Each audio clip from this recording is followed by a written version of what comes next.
BFM Business, BFM Crypto, le club.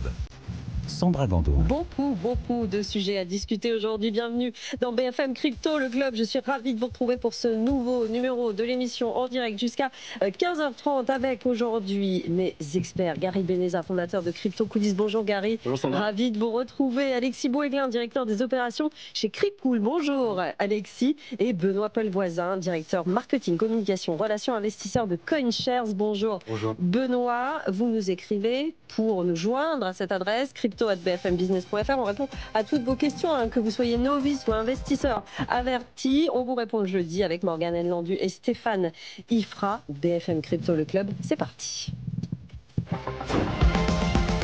Je me tourne vers vous, Benoît Pelvoisin, parce qu'il y a une grosse info. C'est pour ça que vous êtes là. Je vous laisse la dire. Écoutez, on est très heureux d'annoncer aujourd'hui que 5 de nos produits, donc des ETP crypto de CoinShares, la première société d'investissement en actifs numériques en Europe, sont disponibles désormais sur Boursobank, la première banque en ligne française avec plus de 7 millions de clients. Donc c'est une grosse nouvelle, ça nous a mis, on a mis 2 ans avec Bourso à pouvoir proposer cette offre. On est très heureux parce que ça va ouvrir les vannes en France, où aujourd'hui l'exposition à la classe d'actifs via cette typologie de produits financiers, qui sont les ETP, c'est pas encore très ETF aux démocratisé. États-Unis, les ETP en Europe. On ne va pas aller très loin. Un ETF est un ETP. Il y a plusieurs familles d'ETP en fait. Pour faire très simple, c'est des produits financiers qui vous permettent de vous exposer à une classe d'actifs. Ici, c'est les cryptos, mais des produits financiers réglementés, auxquels vous pouvez facilement accéder, notamment via votre compte titre.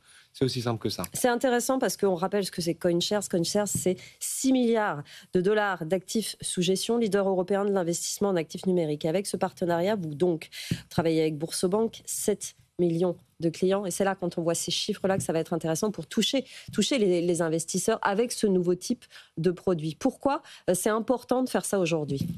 Alors, on pense à plusieurs niveaux que c'est important. Donc, vous l'avez bien dit, c'est la première banque en ligne en France. Et au-delà d'être la première banque en ligne en France, c'est surtout un leader historique du courtage en ligne. C'est-à-dire que c'est eux qui ont ouvert l'éducation financière en France. Ils ont permis l'accès à plein de typologies de produits financiers, que ce soit des ETF, que ce soit des matières premières, etc. Et donc, arriver en France avec des produits financiers, des ETP crypto, avec Boursorama, c'est nécessairement démocratiser le rapport à la crypto et permettre à n'importe quel investisseur, pas nécessairement les experts, de s'exposer à cette nouvelle classe d'actifs et d'enrichir leur portefeuille d'investissement. Plus sécurisé, moins risqué. C'est ça ça va être ça l'argument réellement. Alors, je pense qu'il y a énormément d'arguments. Il y a un premier argument qui est évidemment la simplification, c'est-à-dire que je n'ai pas à ouvrir un compte sur un exchange crypto type Binance, Coinbase, donc j'ai juste à faire ça avec mon compte titre existant. Et puis évidemment, il y a moins de risques de contrepartie avec ce type de produit. En fait, c'est des produits très réglementés, avec une structuration très particulière qui protège l'investisseur au final. Et puis, c'est aussi relativement accessible. Les frais de gestion sont relativement peu élevés comparé à d'autres produits financiers. Quelles cryptos sont concernées pour le coup ? Alors là, sur Boursobank, il s'agit des 5 principales cryptos: Bitcoin, Ethereum, Solana, XRP et Cardano. Et même sur les cryptos qu'on appelle Proof of Stake, on rend une partie des récompenses de staking. Donc voilà, on va dire que c'est le top 5 si on devait simplifier. Pourquoi vous avez mis 2 ans à développer un tel produit, un tel partenariat finalement ? Pourquoi ça a mis tant de temps ? Il fallait qu'il y ait une acceptation. C'est plus ça ou c'est technique ? Non, je pense très sincèrement que c'est toujours l'enjeu réputationnel. En France, on a naturellement un instinct un peu grégaire, notamment dans le milieu financier, notamment dans le milieu institutionnel. Et le travail qui a été fait notamment par des très grands acteurs comme BlackRock, Fidelity aux États-Unis, de démocratisation de la classe d'actifs via des produits financiers réglementés qui sont les ETF ou les ETP, il y a ne serait-ce qu'il y a un an avec l'acceptation de la SEC, ça a complètement ouvert les vannes en fait, ça a ouvert les esprits. Et 2 ans, c'était 2 ans d'éducation. Et nous, le travail qu'on fait chez CoinShares depuis très longtemps, on a une très grosse équipe de recherche. On a une dizaine de chercheurs, que ce soit des quants et des chercheurs plus discrétionnaires, on va dire, sur la crypto. Mais on fait un travail de montrer les bénéfices, notamment du Bitcoin dans un portefeuille. Rajouter 4% de Bitcoin dans un portefeuille, 40-60 d'obligations et d'actions, ça améliore la performance du portefeuille. Donc c'est ça, c'est aussi arriver non pas avec des arguments technologiques, mais des arguments de financiers et d'investisseurs en disant la crypto, ça a des bénéfices, exposez-vous. C'est intéressant, c'est le mélange des deux mondes. Comment vous lisez ce partenariat-là, vous, Gary? Alors moi, je trouve que c'est une excellente nouvelle parce qu'effectivement, comme le disait Benoît, certains clients ne souhaitent pas faire déjà la custody eux-mêmes de leur crypto. Et c'est un moyen aussi de toucher un public plus large. Donc voilà, moi je peux que encourager ce type d'initiative parce que ça s'inscrit dans cette logique de démocratiser l'achat de crypto au plus grand nombre en facilitant l'expérience utilisateur, mais aussi pour des raisons de sécurité. Je peux comprendre aussi que certains utilisateurs ne souhaitent pas passer par une plateforme d'échange crypto et que ça peut être une bonne alternative pour toucher un public plus large. On est malgré tout, et vous allez me contredire, à l'inverse de ce qu'était la philosophie du développement des cryptos au départ, c'est-à-dire une finance totalement décentralisée. Là, les institutionnels de la finance sont en train de s'en emparer. Est-ce que c'est pas contradictoire, Gary? Complètement. Non, mais c'est vrai est-ce que ça va passer obligatoirement par là, de toute façon, l'adoption généralisée? C'est vrai que c'est un vrai sujet. En fait, je trouve que la self-custody, donc le fait de conserver soi-même ses crypto-monnaies, c'est pas à la portée de tout le monde. Et ça peut aussi se tourner contre les utilisateurs parce que pour des risques de perte, de vol, et là c'est une solution pour le public qui souhaite justement s'exposer aux cryptos mais qui n'a pas forcément les compétences pour ou le temps à allouer ou les moyens, parce que c'est vrai que voilà, c'est une vraie responsabilité de détenir soi-même ses crypto-monnaies. Et donc là, au moins, c'est une alternative beaucoup plus simple et sécurisée, je dirais, pour pas rentrer dans des circuits plus complexes. Voilà, il y a eu beaucoup d'histoires, je sais pas, de gens qui ont perdu leur crypto-monnaie, qui se sont fait voler. Donc là, au moins, c'est une alternative plus sûre pour celles et ceux qui ne souhaitent pas faire de... Parce que l'un des risques de l'accès à la crypto, et on l'a vu avec les scandales récemment, pour différentes raisons, c'est les plateformes, c'est les exchanges. Mais il y a toujours le risque de contrepartie, évidemment. Typiquement, ce qui s'est passé avec Bybit. Donc là, on est dans le hacking. Exactement. Et ensuite, effectivement, je suis moi-même, en tant qu'investisseur qui fait ma propre custody, aussi, je suis moi-même un point de... Je peux être une faille, je peux me tromper moi-même. Donc il y a effectivement ce danger. Mais je voudrais revenir sur votre question de cette espèce de ce phénomène d'hybridation d'un actif, on va dire, relativement... libertarien, libertaire, etc. Et aujourd'hui, la finance qui s'en empare. Il ne faut pas oublier que Hal Finney, qui est, on va dire, un des cofondateurs de Bitcoin, il comprend, lui, que la self-custody, elle ne va pas nécessairement être adoptée par tous. Et il ne la recommande pas. C'est-à-dire que penser que Bitcoin est nécessairement lié à l'idée de propriété, c'est discutable. C'est-à-dire que c'est quelque chose qui... En revanche, les bénéfices de Bitcoin qui sont... un actif complètement décentralisé avec une supply limitée et donc qui va permettre de me couvrir contre l'inflation, de me protéger contre l'inflation, contre des risques macro. Mais tout investisseur a envie de ça. Les gens investissaient dans l'or, les gens continuent à investir dans l'or. L'or n'a jamais été aussi haut. On est sur des problématiques similaires. C'est le beurre et l'argent du beurre, en quelque sorte. Ça On est d'accord. On est d'accord, c'est ça. Votre avis, Alexis? Oui, tout à fait. En fait, ce qu'on voit, c'est vraiment l'accélération de l'adoption. Donc, c'est-à-dire que les acteurs traditionnels se mettent maintenant à accepter la crypto et à la proposer à leurs clients. Et ça va vraiment permettre justement une croissance tant chez les utilisateurs que chez d'autres institutionnels qui vont s'y intéresser. Et on le voit même sur certaines initiatives locales, comme par exemple les transports de Toulouse qui ont récemment accepté les cryptos comme moyen de paiement. Et en fait, ça vient vraiment faire suite à d'autres initiatives de villes comme Cannes, Auxerre ou Talence, dont les commerçants, en fait, par le moyen de la mairie, se sont mis à accepter les paiements crypto. C'est ça, en fait, c'est comme ça que ça va s'instaurer dans le quotidien. Ça va être par des cas d'usage comme ça va être par les banques qui s'en emparent, Gary Beneza. Est-ce que ça peut devenir massif ? Ouais, alors moi c'est vrai que par exemple sur le cas du métro à Toulouse, j'ai un avis un peu plus contrasté parce que c'est vrai que par exemple utiliser du Bitcoin pour acheter son ticket de métro, je trouve que c'est un peu un peu overkill dans le sens symbolique où, peut-être.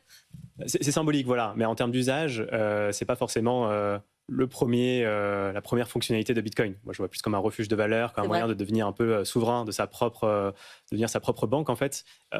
Après, voilà, je trouve que si ça encourage l'usage des stablecoins comme un moyen de paiement au quotidien, je suis pour ce type d'initiative.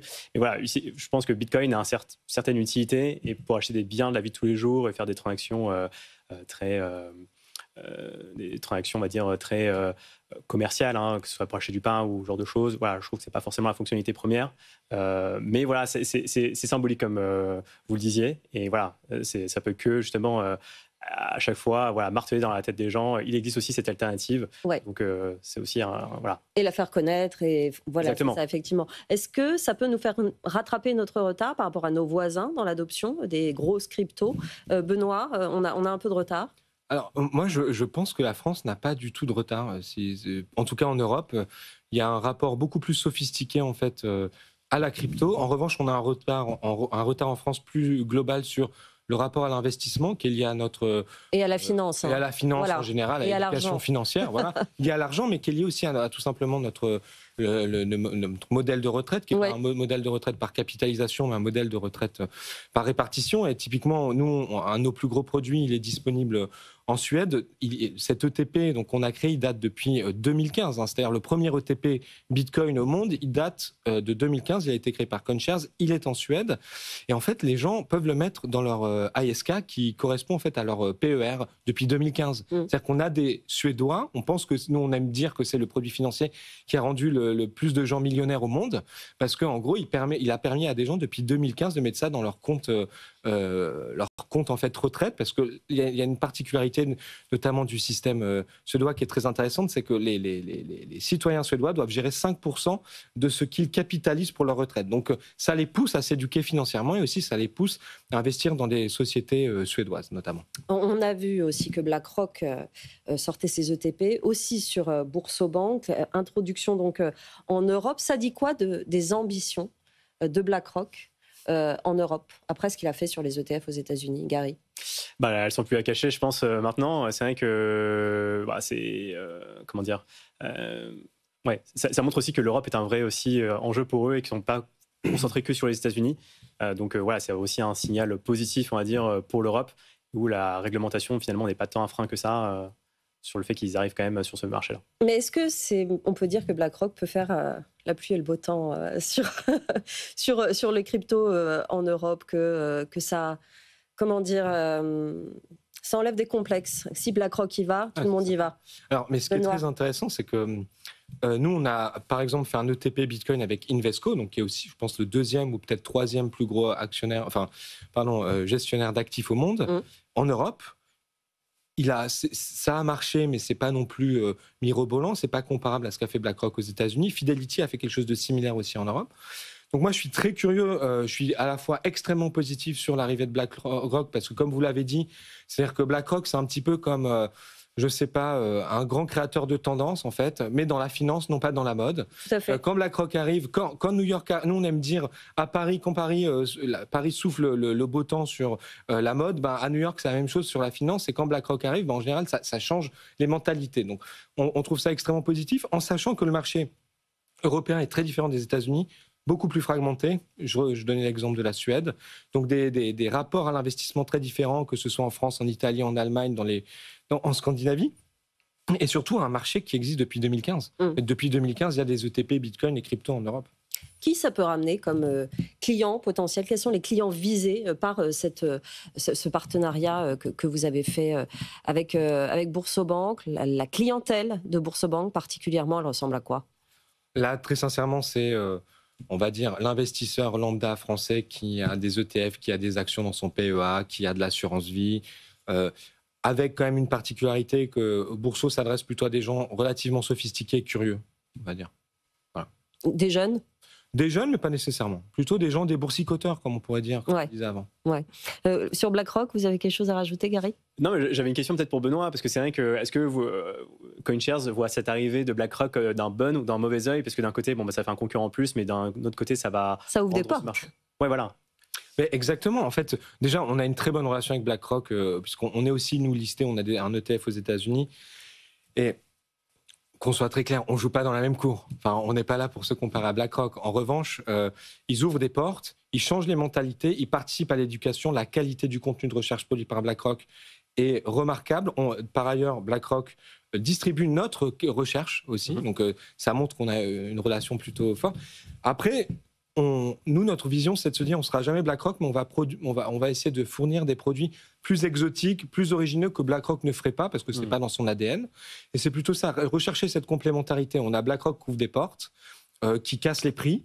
Et l'idée, nous, c'est on va essayer d'arriver avec des produits avec une plus forte valeur ajoutée, on va dire. Okay. Dans ce contexte, Bitcoin est à 87 713 $. Un petit point marché avec vous, Gary. Qu'est-ce que vous avez constaté cette semaine ? Ouais, alors moi, mon avis là sur la question, c'est que tant qu'on n'a pas repris la zone de pivot majeur des 92 000 $ sur Bitcoin, enfin pour moi jusqu'à maintenant, on est plutôt baissier.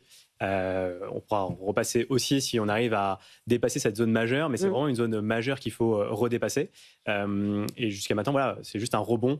Quand on prend les extensions de Fibonacci, on a fait on est sur les 0,38,2, donc c'est une zone assez clé, mais voilà, tant qu'on n'a pas repris vraiment cette fameuse zone des 92 000 $, pour l'instant, ça reste baissier. Là, pour l'instant, c'est un simple rebond, et on voit quand même une vraie corrélation avec le marché américain et le SP500, alors là, qui rebondit pas mal. On va voir comment ça se passe. Je pense que la corrélation, elle est indéniable. J'ai vu aussi passer un indicateur, comme beaucoup dernièrement, c'est ce qu'on appelle la masse monétaire M2 globale. Donc en gros, c'est la masse monétaire des principales économies type États-Unis, Europe, Japon, Chine. Et on voit une corrélation entre justement cet indicateur M2 et le Bitcoin, et que ce fameux indicateur avait 10 semaines d'avance. Donc on pouvait prédire justement le comportement du Bitcoin. Et il se trouve que... Ça nous dit quoi ?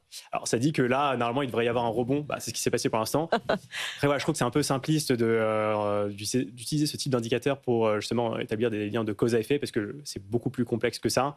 Et c'est pas parce que voilà, il y a eu un lien de cause à effet sur quelques mois qu'il faut tout de suite en faire une vérité absolue. Je pense qu'un autre point que j'ai vu récemment, je trouvais intéressant, c'est le fondateur de la plateforme CryptoQuant, qui disait que on entend souvent dire que voilà, il n'y a pas encore le retail qui est arrivé sur le marché crypto, on n'a pas encore eu ce bull market comme on a pu avoir en 2017-2021. Mais la vérité, c'est que avec les ETF, finalement, on a eu beaucoup de particuliers qui sont arrivés sur le marché et qu'on n'a pas vu d'un point de vue on-chain. Et je trouvais ça intéressant parce qu'effectivement, 80% des ETF apparemment ont été achetés par des investisseurs retail, donc particuliers, et que voilà, les investisseurs particuliers sont arrivés sur le marché d'une autre manière en fait. Je trouvais ça intéressant. Et aussi, il parlait du concept de bear market. Peut-être que voilà, on pourrait avoir un marché baissier sans avoir un crash de 70%, mais juste avoir en fait un marché qui latéralise pendant quelques mois avant, dans 6-12 mois, aller faire un nouveau plus haut sur le Bitcoin. Mais voilà, peut-être que voilà, le marché change. 6-12 mois, on sort des cycles dont on avait parlé jusqu'ici, finalement. Complètement. On pourrait avoir, c'est un peu à la mode en ce moment, on entend parler de ce super cycle, c'est-à-dire voilà, c'est un cycle un peu en escalier, c'est-à-dire qu'on a une grosse jambe haussière, une correction, une jambe haussière, correction, et ça prend, on va dire, c'est assez piégeux, donc ça prend à contre-pied pas mal d'investisseurs. On pourrait avoir ce scénario-là. Mais voilà, je pense que ce qu'il faut retenir, c'est qu'on a la zone critique des 92 000 $, et tant qu'on ne l'a pas redépassé, ça reste quand même baissier pour l'instant. Je pense qu'il faut rester un peu agnostique sur le marché. Ça fait penser au fondateur de BitMEX, Arthur Hayes, qui disait on a plus de chances d'aller voir les 110 000 $ que les 75 000 $. Il ne faut pas oublier, je pense qu'on vit dans un monde quand même assez incertain, où il y a un certain monsieur qui, avec un seul tweet, peut influencer les marchés. Donc c'est dur de faire un peu le Madame Irma et s'aventurer sur des prédictions. Oui, surtout que là, Donald Trump nous a bien... habitué à être extrêmement prudent de jour en jour. Votre avis sur cette question, Alexis ? À long terme, on reste très confiant, justement. On voit en fait que, étant donné que l'adoption augmente, c'est vraiment un facteur de demande qui vient tirer le prix à la hausse. Donc en fait, voilà, étant donné que la base d'utilisateurs, le nombre de détenteurs de Bitcoin, que ce soit en direct ou via des produits financiers, augmente sur le long terme, ça reste très porteur. On voit qu'il y a des chiffres d'environ 8 à 10% des personnes qui détiendraient du Bitcoin, et ce chiffre est en croissance chaque année. Oui. Donc voilà, sur le long terme, c'est vraiment quelque chose qui est porteur pour la croissance du cours. Et parfois, on va aussi regarder un petit peu le cours du Bitcoin en or. Et en fait, on voit souvent que c'est un petit peu un facteur de la capitalisation de l'or par rapport à l'adoption. Donc en fait, quand on prend la capitalisation de l'or avec le pourcentage d'adoption, si on part du principe qu'il y a une adoption de 100% sur l'or, eh bien en fait, on voit qu'il y a une croissance qui est saine sur le long terme. Il y a quelques épisodes où le cours est un petit peu en surchauffe, mais globalement qui suit une tendance haussière. Vous engagez pas, messieurs, hein, aujourd'hui. Vous restez très prudents. Benoît, qu'est-ce que vous en dites de ce cours? Je vais surtout pas m'engager. Je suis extrêmement d'accord avec la conclusion qui était de dire je suis pas Madame Irma. Ce qui est certain, c'est que Bitcoin, je vais pas parler des autres cryptos, mais Bitcoin est ce qu'on appelle un macro-asset. C'est un actif qui est lié à des enjeux aujourd'hui macroéconomiques, géopolitiques. L'incertitude produite par les politiques aujourd'hui américaines, que ce soit sur la question douanière, que ce soit sur la nouvelle politique monétaire qu'ils veulent mettre en place, le nouvel ordre économique dont ils parlent, dont Scott Bessent et Stephen Miran parlent aux États-Unis, ça pose énormément de questions et je pense qu'on va rester encore très longtemps comme ça. La Fed n'est pas du tout décidée à baisser les taux, puisque c'est pas du tout clair ce qui est en train de se passer et l'augmentation en fait des tarifs douaniers, l'arrivée des tarifs douaniers peut faire augmenter l'inflation. Oui. Donc sur le long terme, en fait, nous on reste extrêmement positif. Voilà, à court terme, je sais pas. De toute façon, notre discours, c'est toujours de dire la question, c'est la taille, c'est combien vous en mettez dans votre portefeuille. Si vous en mettez entre 4 et 10%, vous n'allez pas extrêmement subir. La question aussi, c'est de rebalancer tous les trimestres pour être sûr de gérer son risque. C'est surtout ça l'enjeu pour nous. On va parler d'un dernier sujet. Il nous reste 6 minutes, pas énormément de temps, mais l'adoption progressive et qui s'est accélérée ces dernières semaines par, en tout cas, une sorte de récupération politique en France. Évidemment, aux États-Unis, on suit ça depuis des mois avec Donald Trump. En France, ça s'est accéléré dernièrement. Au départ, c'était Sarah Knafo. Après, ça a été Marine Le Pen. Maintenant, c'est François Hollande. Ça commence à s'y mettre progressivement. Est-ce que c'est une bonne chose, Gary ? Est-ce que c'est une bonne chose? C'est une bonne question. Ouais. C'est vrai qu'il y a beaucoup d'acteurs de la classe politique qui commencent à s'emparer des crypto-monnaies, peut-être pour aller toucher un électorat plus jeune. Il y a aussi François Asselineau qui recommandait, je crois, à 5 à 10% de la réserve de la Banque de France, enfin une réserve en Bitcoin avec les avoirs de la Banque de France. Marine Le Pen qui souhaitait justement utiliser les excédents énergétiques pour le minage, nucléaires pour miner des crypto-monnaies. Donc voilà, est-ce que c'est pas répliquer le modèle de Trump pour aller séduire un électorat plus jeune? Alors ça peut faire que le jeu de l'industrie crypto et blockchain. Mais c'est vrai que voilà, on voit de plus en plus d'acteurs, différentes classes politiques qui commencent à aller séduire cet écosystème. Plutôt les extrêmes, jusqu'à il y a peu de temps en Europe, Alexis. François Hollande s'en est emparé, a commencé à en parler. Il a rencontré l'Institut national du Bitcoin, les acteurs. Il n'a pas dit ce qu'il en pensait, mais en tout cas, il y a une rencontre et ça, c'est quand même un signe intéressant. Quel est votre avis sur cette question? Est-ce que l'adoption doit passer forcément par les politiques? Alors, c'est intéressant en tout cas qu'ils s'intéressent au sujet afin qu'ils comprennent les enjeux vraiment qu'il y a derrière l'industrie. Notamment, en l'occurrence, François Hollande est venu prendre des informations à propos de l'usage de Bitcoin dans la stabilisation du réseau électrique afin aussi d'augmenter les moyens de production. Donc en fait, il y a vraiment des usages avec le minage qui pourraient être faits au travers d'EDF, qui pourraient avoir plusieurs externalités positives, c'est-à-dire de réduire à la fois les prix pour le consommateur final d'électricité et pour EDF de constituer aussi potentiellement des réserves en Bitcoin ou du moins de dégager des revenus supplémentaires au travers de sa production. Ça, c'est un argument électoral, indéniablement. Le minage, pour le moment, Exaion, la filiale d'EDF, ne s'en charge pas. Hein. Pour le moment, c'est juste de la conservation de crypto. Hein. C'est ça pour le moment. C'est pas encore mis sur le minage. Ils réutilisent des supercalculateurs en fait, d'EDF. Pour l'instant, ça a plutôt des usages soit de nœuds crypto, soit de puissance de calcul, par exemple, à destination de l'IA. Mais ce serait peut-être par cette filiale, si jamais EDF s'intéresse au minage avec leur surplus de production, qu'on pourrait voir en fait ces idées émerger. C'est intéressant, mais en tout cas, pour une entreprise comme CoinShares, c'est intéressant que les politiques se mettent à s'emparer de ce sujet des crypto-monnaies où, comme toute entreprise, elle n'a pas besoin des politiques pour fonctionner et prendre ses décisions stratégiques. Je répondrai, mais ce qui est intéressant, c'est qu'il y a 2 ans, on a écrit un papier en France sur... et si EDF minait du Bitcoin, si EDF utilisait 5 à 10% en fait, de sa capacité nucléaire pour miner du Bitcoin, on se rendait compte qu'en 4 ans, et à l'époque le Bitcoin était à 30 000, EDF remboursait sa dette en fait. Donc, ce qui est intéressant, c'est que c'est des enjeux industriels énormes. Nous, aux États-Unis, on travaille énormément avec les mineurs, on a une vraie expertise de mining chez CoinShares. Et on s'aperçoit que c'est un enjeu industriel, en fait, le mining. Aujourd'hui, beaucoup de mineurs aux États-Unis vont faire plus que du minage. Aujourd'hui, ils font du calcul pour en fait l'IA. Donc en fait, tout ça, ce sont des enjeux industriels que les Américains ont compris, que Donald Trump a compris notamment.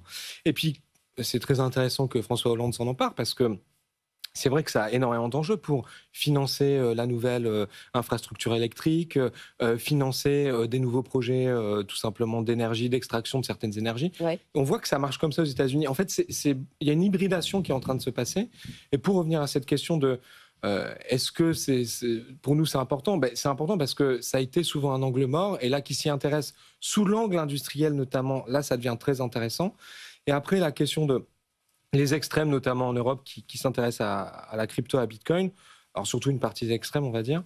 Nous, on aime bien dire que le Bitcoin, c'est un césarisme financier, c'est-à-dire que c'est tout simplement un actif directement des investisseurs, il n'y a plus d'intermédiaire. Un peu le principe du populisme et d'une certaine forme de césarisme politique qu'on voit aujourd'hui. Donc ça paraît relativement logique que certains s'en emparent. Après, la question, c'est quel impact réputationnel ça va avoir ? On parlait de l'institutionnalisation. Est-ce que demain, un gestionnaire de patrimoine, un family office, un gestionnaire d'actifs va vouloir toucher un actif qui commence à être lié à certains partis extrêmes? Pas nécessairement. Ouais, en tout cas, ça touche beaucoup de sujets économiques, de souveraineté. On l'a dit, ça pourrait baisser le prix de l'énergie. C'est quand même incroyable que les politiques, dans leur ensemble, ne s'en soient pas emparés juste avec cet angle-là. Gary, le mot de la fin. Le mot de la fin, non, si EDF peut commencer à rentrer dans la course et rattraper son retard, ouais, jamais trop tard, je pense, mais voilà, on voit qu'il y a des enjeux aussi très politiques et que c'est pas si simple que ça, mais effectivement, comme l'a dit Benoît, voilà, il y a quelques années, EDF était rentré dans la course au bon moment, voilà, le groupe aurait pu éponger sa dette, et il n'est pas trop tard, mais voilà, je pense que c'est important de maintenant s'inspirer un peu de ce qui se fait outre-Atlantique pour être dans l'air du temps. Oui, on va laisser en tout cas les entreprises comme vous faire leur partenariat et institutionnaliser les crypto-monnaies. J'ai un peu de mal. Merci à tous les trois. Gary Benezza, fondateur de Crypto Coulisses, Alexis Boeglin, directeur des opérations chez Crypcool, et Benoît Pellevoisin pour cette info. Merci d'être venu nous voir, directeur marketing, communication et relations investisseurs de chez CoinShares. Vous continuez à nous écrire, à nous poser toutes vos questions. On y répondra jeudi en direct dans cette émission. Merci à vous, messieurs. Je vous laisse entre les mains de BFM Bourse. Guillaume Sommerer, très belle journée sur BFM Business. BFM Business, BFM Crypto, le club.